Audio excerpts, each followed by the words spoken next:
Growing Green for the Yuba is a program of the South Yuba River Citizens League. This work is paid for by the Rose Foundation for Communities and the Environment, the Central Valley Regional Water Quality Control Board, and with the support of the Nevada County Cannabis Alliance. The South Yuba River Citizens League is a watershed-based, nonprofit organization that serves to unite the community to protect and restore the Yuba River watershed. Our scientists and concerned community members recognize that the overuse of chemical pesticides and herbicides, diversion and storage of water, and alteration of the terrain and vegetation lead to pollution and algae blooms in our streams and rivers, the poisoning of wildlife, and the loss of late-season stream flow. Circle works to educate and inspire the community to engage in sustainable and ecologically sound cannabis cultivation in the Yuba watershed. This video shows how to create a sustainable soil system with minimal use of soil and water for a greenhouse grow. Hi, my name is Mo, and I have been monitoring the Yuba River watershed with Circle for the last 2 years. Today we are here on the San Juan Ridge in Nevada County, California to talk about sustainable farming and cannabis cultivation.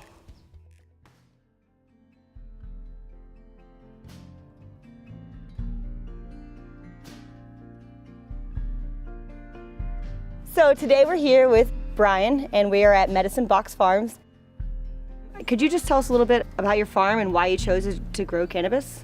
Yeah, this is a collaborative farm up here, a research and development demonstration site between Medicine Box, a multifaceted cannabis company, Manuel, which is our scientific R&D arm of that partnership.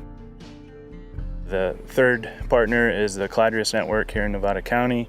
They're a nonprofit that provides cannabis medicine for catastrophically ill children. Given the goals of this collaboration, how do you see your farm in the context of the ecosystem of the Yuba River watershed?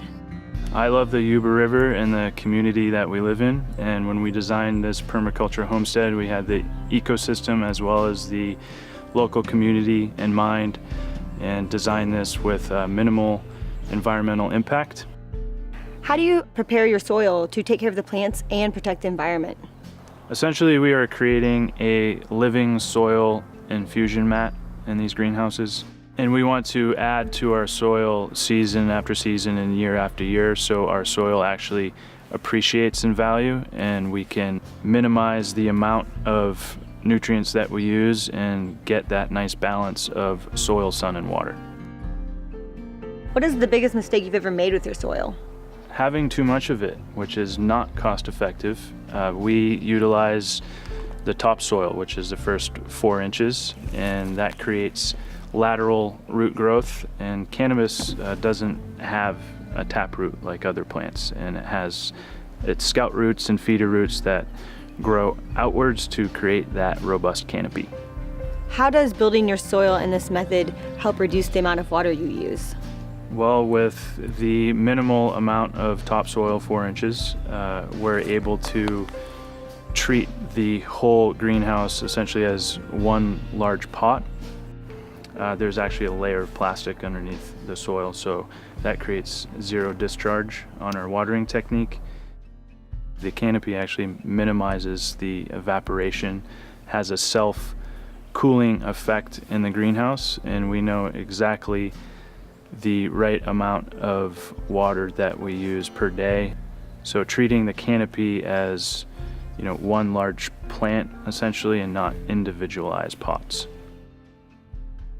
We test our soil in an in-state lab and then as well as an out-of-state lab. What sort of changes have you had to make towards your soil? Yeah, that's a great question.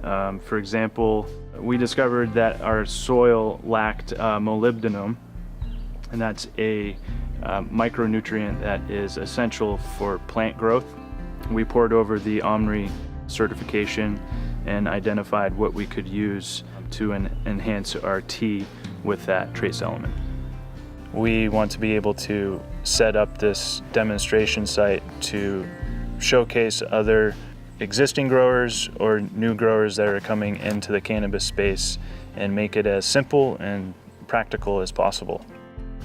In the future, we'll be able to bring people here that are serious about adopting some of our techniques and having us educate them on that.